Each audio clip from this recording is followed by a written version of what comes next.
Hi friend, welcome back my YouTube channel. आपका मेरे channel में बहुत बहुत स्वागत है। और आपका ये अपना खुद का चैनल है। और आज टाइम हो रहा है पूरे 12:30 हो गए। और जब से मैंने फ़ोन चार्जिंग पे लगा रखा था मेरा मन कर रहा था आज नाचने का। तो मैं नाची तो फ़ोन देखा 2% चार्ज है। मैंने कहा वीडियो बनाती हूँ, ब्लॉग बनाती हूँ। मैंने कहा 2% में कैसे बनेगा। और फ़ोन भी थोड़ा ना, इसमें प्रॉब्लम हो रही है। फ़ोन में कभी कभी हैंग होने लगता है। तो मैं कहा चलो ब्लॉग बनाते हैं। तो आज 12 बजे के बाद 9 तारीख हो गई। आज मेरे छोटे भाई की एनिवर्सरी है। तो मैंने अभी 4 तारीख की भाभी के भाई की शादी थी ना, तो भाभी अभी वहीं पे है, वहीं पे सेलिब्रेट करेंगे। तो मैंने भाभी को विश किया। नॉर्मली वैसे ही मैं इतने टाइम तक ही सोती हूँ, लेकिन आज थोड़ी नींद भी आ रही थी। देखो आज नींद भी आ रही थी, तो मैंने बोला नहीं, भाभी को विश करना है। तो हालांकि कभी कभी वो हमें, मतलब मेरे बेटे का बर्थडे वगैरह होता है तो ना कभी वो स्टेटस लगाती है ना विश करती, लेकिन सामने वाले के जैसा नहीं बना जाता ना। शायद सामने वाला हमें प्यार ना करता हो, लेकिन हम तो करते हैं। तो वही चीज़। बच्चे सो रहे हैं, देखो आप हल्के हल्के मच्छर खा रहे हैं। छोटा वाला बाबू ये सो रहा है, भाई बेटा मेरा। तो मैंने विश किया। भाई की साले की शादी में मैं जा नहीं पाई थी, मैंने बताया था पिछली वीडियो में। तो मैंने कहा भाई को विश करूँ। तो मुझे पहले से ही पता था कि भाई ने मुझे ब्लॉक कर रखा है। भाई ने मुझे ब्लॉक कर रखा है। तो कुछ बात ऐसी कुछ नहीं, जब बहनें मायके में रहती हैं तो थोड़ी बहुत होती रहती है, मतलब नोक झोंक कुछ भी हो, प्यार होता है बहन भाई का। तो मैंने मैसेज किया कि भाई को भी बोल देना मेरी तरफ। मैंने कहा शायद भाभी को ना पता हो कि उसने मुझे ब्लॉक किया है। तो बात भी नहीं कर रहा था कुछ टाइम से, जो कि मुझे इतना मतलब सपोर्ट करता था यूट्यूबर बनने के लिए। बट कोई नहीं, होता है चीज़ें। 1 साल में चीज़ें इतनी चेंज हो गई हैं। मैं वही चीज़ आप लोगों को बोलना चाह रही कि पिछले साल आज के दिन हम रात में सोए नहीं थे, गीत गाए जा रहे थे। मुझे अभी भी याद है, बारिश हो रही थी। बारिश हो रही थी 8 तारीख को रात को, 9 तारीख हमने 2 बजे तक गीत वीत गाए। और मैं अपने ब्लाउज सिल के, हाँ 8 तारीख को ले आई थी कि कल पहनूंगी। और मैं चूड़ियों का सेट सजा के रख रही थी कि कल मुझे पहनना है, ये वो, मतलब सारी तैयारियों में लगी हुई थी। और घर पूरा भरा हुआ था। और मतलब बहुत ज़्यादा एक्साइटमेंट थी, मैं बता नहीं सकती आपको। और हाँ, मैं मेहंदी लगा रही थी 1:30 बजे करीब की। गीत गाए जा रहे थे और मैं पड़ोस की एक लड़की को बुला के लाई थी, सिंपी को। मैंने कहा बेटा मेरे मेहंदी लगा दे। मैंने कहा एक दिन पहले लगाऊंगी तो ज़्यादा। और जिस दिन मेहंदी थी ना, जिस दिन मेहंदी जैसे पंडित मेहंदी का दिन निकलता, उस दिन मैंने हल्का सा सगन कर लिया था, जिस दिन भाई को लगाई गई थी। तो मुझे बहुत मतलब ऐसा लग रहा है आज ये शादी इतनी खुशी हो रही है। और 1 साल के अंदर चीज़ें इतनी चेंज हो गई कि मेरे भाई भाभी 2 से 3 हो गए। हमारे घर में लाडो भी आ गई, मेरी भतीजी हुई है 9 अक्टूबर को। तो बहुत खुशी हो रही है इन चीज़ों को लेके, बहुत ज़्यादा अच्छा लग रहा है। तो मैंने कहा चलो विश कर देती हूँ, तो मैं कहा व्लॉग भी बना लेती हूँ। तो यही एक बात कहनी थी कि शादी के बाद लड़की ससुराल में ही अच्छी लगती है, लेकिन किसी को शौक़ नहीं होता मायके में रहने का। हर किसी की थोड़ी मजबूरी होती है। लेकिन मेरी, मैं मजबूरी कहूँ क्या, मैं तो मतलब तगड़ी से तगड़ी मजबूरी हो गई है कि मतलब रहना है।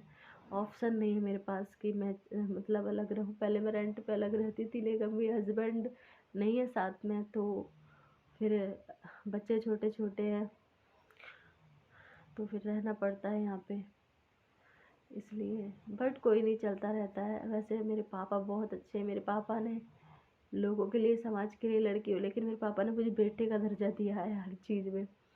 सब कुछ था, लेकिन एक पल में सब कुछ मेरा चला गया। चीज़ें होती हैं, जिसके लिए मैंने सब कुछ दांव पे लगाया वो भी मेरे साथ नहीं है आज। वो भी छोड़ के चला गया, कुछ भी कह सकते हो आप, लेकिन कभी ना कभी आएंगे। मुझे पूरा विश्वास है, भगवान पे पूरा भरोसा है। अ, पूरा दिन हंसते हुए निकल जाता है, लेकिन ये जो रात आती है ना, तो मन में अजीब अजीब से ख्याल आने लगते हैं। तो मैंने फिर यूट्यूब का सहारा लिया। मैंने कहा आप लोगों से बात करूँगी, लोग वीडियो देखेंगे, कहीं तक जाएगी, मतलब को लोग क्या कहेंगे, ये सब सोच सोच के मैंने 2-3 साल ऐसे ही निकाल दिए। शायद मैं यूट्यूब में पहले से स्टार्ट कर लेती तो शायद अभी कुछ हो जाता। बच्चों के लिए तो सोचना है बहुत कुछ।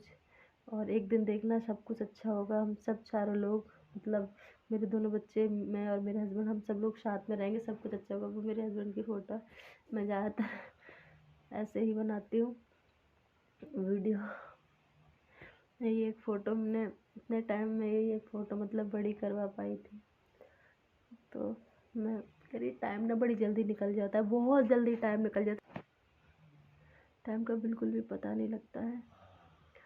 तो बस खुशी ये होती कि भाई भाभी यहाँ पे एनिवर्सरी सेलिब्रेट करती, बट वो अपने मायके में करी, क्योंकि अभी शादी भी इतनी जल्दी आती भी कैसे, और काफ़ी टाइम बाद गई थी, 6-7 महीने बाद गई थी। बाबू मतलब प्रेग्नेंट थी, बाबू पेट में थी, तो फिर गई भी नहीं थी। मतलब ट्रैवलिंग के लिए डॉक्टर वगैरह मना करते हैं, इस वजह से फर्स्ट बेबी था तो डर भी लगा हुआ था थोड़ा, और इस वजह से। बट कोई नहीं, देखो मायके में सबको अच्छा लगता है, मायके से किसी का आने का दिल नहीं करता, लेकिन मैं भगवान से यही प्रार्थना करती हूँ कि कभी किसी लड़की को ऐसी मजबूरी ना दे तो उसे मायके में रहना पड़े। क्योंकि एक मेरी फैमिली अच्छी है, ज़रूरी नहीं सबकी फैमिली अच्छी होती है। मेरे मायके वाले मुझे इतना सपोर्ट करते हैं, इतना प्यार करते हैं, मेरे भाई भाभी सब लोग। बड़ा भाई तो मैंने बाप की जगह ले ली है, मुझसे छोटा है उम्र में लेकिन बहुत करता है, बच्चों को संभालना, कोई भी चीज़ A to Z सब चीज़ करता है। तो प्लीज़ आप लोग सपोर्ट कीजिए कि सब कुछ अच्छे के लिए अच्छा हो जाए। मैं शॉर्ट वीडियो बनाती हूँ, वैसे बनाती हूँ, लाइफ का बैकग्राउंड ही ख़राब हो गया है, इतनी अच्छी लाइफ हो के अब ऐसे। बट कोई नहीं, ज़िंदगी में उतार चढ़ाव आना ज़रूरी है। मैं रील देखती हूँ काफ़ी, कुछ कुछ रीलें होती है जो एकदम मोटिवेट कर जाती है मुझे, कि अगर भगवान ने, कहते ना कि बिना एग्ज़ाम के तो हम नेक्स्ट क्लास में भी नहीं जाते, पहली से दूसरी क्लास में जाते, फर्स्ट से सेकंड क्लास में तो एग्ज़ाम होके ही तो जाते हैं। तो फिर ये तो लाइफ है, ज़िंदगी का पड़ाव पार करने के लिए तो भगवान परीक्षा तो लेगा। तो हम इतने कमज़ोर, इतनी आज से मतलब नहीं पढ़ सकते। भगवान मतलब कठिन कठिन मतलब हार्ड हार्ड हार्ड क्वेश्चन हमसे कर रहे हैं, तो हमें जवाब देना है, कैसे भी देना है। और हम तो उनके बच्चे हैं, हम तो भगवान के बच्चे हैं, हमें थोड़ी ना भगवान मतलब ऐसे करेंगे, उन्हीं के सहारे हैं, थोड़ी ना बेसहारा करेंगे। तो ये तो चलता रहता है लाइफ में। शायद मेरे साथ फर्स्ट टाइम प्रॉब्लम आई है छोटी मोटी, पहले फर्स्ट टाइम तो खैर नहीं करूँगी, जब से मेरी शादी हुई है, 15 साल की उम्र में शादी हुई थी, तब से मैंने बहुत कुछ झेला। सुख किसे बोलते हैं शायद, सुख डिक्शनरी में भगवान लिखना भूल गए, बट अब मुझे पता है कि मैंने जो इतनी बड़ी मेरी लड़ाई चल रही है सब लोगों से, वो मैं ज़रूर जीतूँगी। मुझे ऊपर वाले पे पूरा भरोसा है कि एक दिन टाइम ज़रूर आएगा, एक दिन हम सब लोग साथ होंगे, सब कुछ अच्छा होगा। मैं पता नहीं क्यों ये सब चीज़ें तुम लोगों को बता रही हूँ, लेकिन जो भी बता रही हूँ मुझे बड़ा सुकून फील हो रहा है। और मेरे पापा की तबीयत सही नहीं रहती, मुझे पापा की बहुत टेंशन रहती है, इसलिए मैं खुश रहती हूँ, एनी टाइम खुश रहती हूँ।